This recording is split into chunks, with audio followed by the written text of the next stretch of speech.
The email notification chimed at 11:47 p.m. Marcus sat in the dark of his studio apartment, the glow of his laptop casting shadows across his unshaven face. His finger hovered over the mouse, trembling slightly. He already knew what it would say. He'd received 23 versions of the same message over the past 8 months. Thank you for your interest in the position. Unfortunately, we've decided to move forward with other candidates who more closely match our requirements. He closed the laptop without reading further. The half-eaten ramen on his desk had gone cold hours ago. On the wall behind him hung a business degree from a decent university, a photograph of him shaking hands at graduation, all smiles and ambition. That was 4 years ago. It felt like a lifetime. Marcus was 31 years old, and he was tired of failing. It hadn't always been this way. Once, Marcus had been the guy with the plan, the one his friends looked up to. He'd landed his first marketing job right out of college, entry-level but promising. For 2 years he climbed, he learned, he stayed late, took on extra projects, networked at every event. Then came the pitch. He'd spent 3 months developing a campaign for the company's biggest client, 3 months of research, late nights, and genuine innovation. The morning of the presentation, he stood before the executives, heart pounding with excitement. They chose his colleague's safer, more conventional approach instead.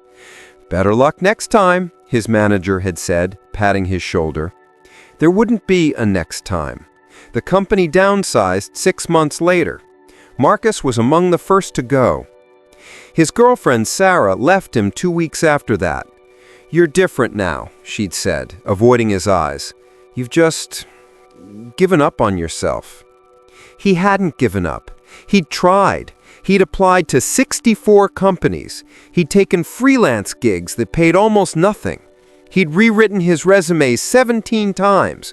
He'd gone to interviews where he felt like a beggar asking for scraps, only to be turned away with polite smiles and empty promises.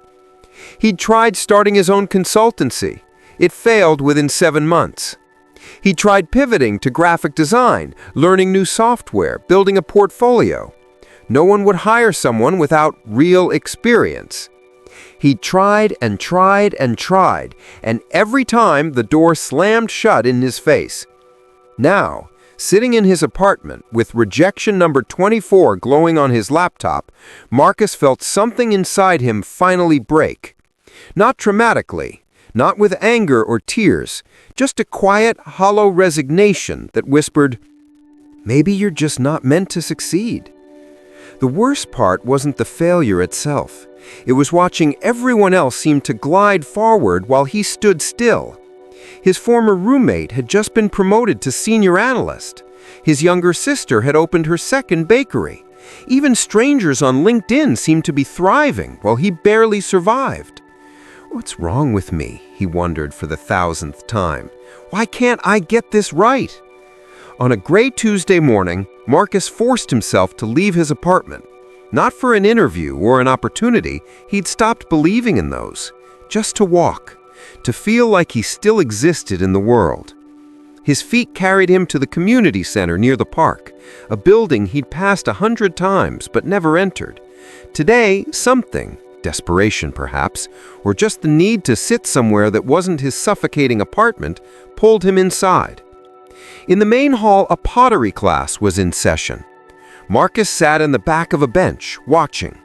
An elderly woman with silver hair pulled into a neat bun stood at the front, her hands covered in clay, demonstrating technique to a dozen students of varying ages.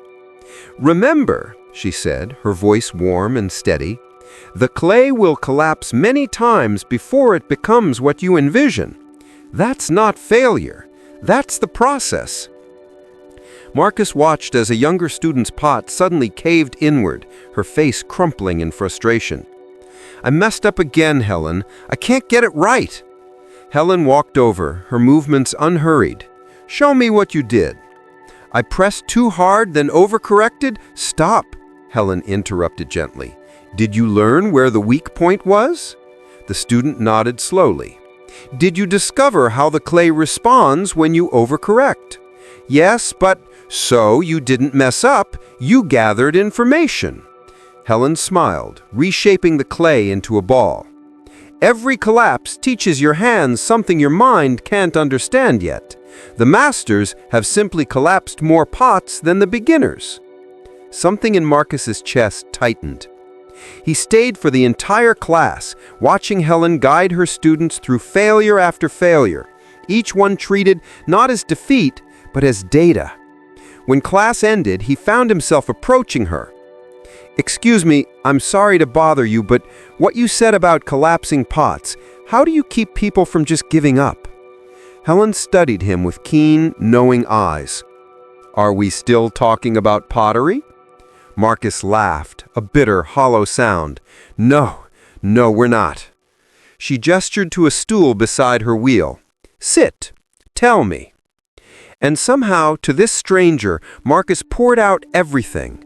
The jobs, the rejection, the grinding, suffocating weight of trying and failing and trying again until he'd lost all sense of who he was or what he was even fighting for. Helen listened without interrupting. When he finally fell silent, she was quiet for a long moment, her clay-covered hands folded in her lap. "May I tell you something about my life?" she asked. Marcus nodded. "I didn't touch clay until I was 47 years old. Before that, I was a corporate attorney, successful by every measure. Then I had a stroke, minor, but enough to scramble my fine motor skills for months. I couldn't write my own name, couldn't hold a pen steady.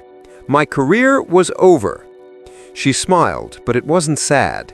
It was something else, something Marcus couldn't quite name. "I thought my life was over too, but during rehabilitation, a therapist suggested pottery to rebuild hand coordination. I was terrible, magnificently, embarrassingly terrible. My first 100 pots looked like they'd been made by a drunk toddler." "What changed?" Marcus asked. "Nothing changed. I just kept showing up." Helen met his eyes. "The difference between you and your friends who seem to be succeeding, it's not talent, it's not luck, it's not that the universe loves them more. It's that they probably haven't been tested as severely yet. Their collapses might be ahead, yours are now." "That doesn't help me," Marcus said, frustration creeping into his voice. "No," Helen agreed, "but this might. You think failure is the opposite of success. It's not. Inaction is the opposite of success. Failure is proof that you're still in the arena, still swinging. Every rejection is evidence that you tried. That takes courage." "It doesn't feel like courage. It feels like I'm broken." Helen reached over and pressed her thumb into a fresh ball of clay, leaving a deep impression. "See this? If the clay was fired and hardened, I couldn't mark it. Only soft clay takes the impression.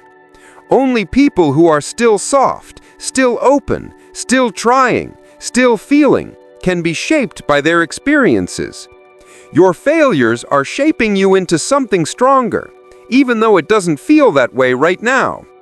She paused, then added quietly, "The question isn't whether you have failed, it's whether you'll let those failures calcify you into something hard and brittle, or whether you'll stay soft enough to be remolded into something new. That choice is yours." Marcus started attending Helen's pottery class. At first, he told himself it was just something to do, a way to fill the empty hours between job applications. But as weeks passed, something shifted. His hands learned the resistance of clay, the way it required both firmness and gentleness. He learned that the same pressure that ruined one pot could perfect another. Timing mattered. Context mattered. His pots collapsed, often, but slowly he stopped flinching when they did. One evening, 6 weeks after that first class, Marcus successfully pulled a tall and elegant vase on the wheel. His hands were steady. His breath was calm. When he lifted it carefully from the wheel, he felt something he hadn't experienced in years. Pride without fear. Accomplishment without the terror of losing it. "Beautiful work," Helen said, appearing beside him. "It'll probably crack in the kiln," Marcus replied, but he was smiling. "Maybe, and if it does, you'll make another one, because now you know you can." That night, Marcus opened his laptop and revised his resume one more time. But something was different. Instead of frantically highlighting every skill, trying to seem perfect, he was honest. He included a line in his cover letter. "I've spent the last year learning that setbacks are set up for growth. I'm ready to bring that resilience to your team." He sent it to 3 companies, not 64. 3 carefully chosen positions where he genuinely wanted to work, where his values aligned, where he could bring not just skills, but perspective. 2 weeks later, 2 of them called him for interviews. He didn't get the first job. The rejection barely stung. He'd learned the difference between no and not yet. The second company offered him a position, mid-level marketing strategist, good salary, room to grow. When Marcus accepted, his hands were steady. 6 months later, Marcus stood in front of his team, presenting a campaign strategy. Halfway through, a senior executive interrupted with a sharp question, poking holes in his approach. The old Marcus would have crumbled, would have seen it as confirmation of his inadequacy. The new Marcus paused, considered the feedback, and said, "You're right. That's a weak point I hadn't fully addressed. Let me think through a solution and get back to you this afternoon." After the meeting, a colleague approached him. "Man, how are you so calm? I would have panicked." Marcus thought of Helen's hands in the clay, of collapsed pots and rebuilt vases. "I've failed bigger than this," he said simply. "This is just data." Failure is not your enemy. It's your teacher. The people you admire haven't succeeded because they never failed. They've succeeded because they failed forward. They gathered information from every collapse and rebuilt stronger. Your setbacks are not proof that you're broken. They're proof that you're still in the arena, still fighting, still growing. The fact that you're tired doesn't mean you should stop. It means you're pushing against something real. Success isn't about never falling. It's about becoming the kind of person who knows how to get back up with more wisdom, more resilience, and more clarity than before. So if you're failing right now, if doors keep slamming in your face, if you feel like giving up, stay soft. Stay open. Let the failures shape you instead of harden you. Because the masterpiece isn't created on the first try. It's created by the hands that refused to stop trying. What will you rebuild today?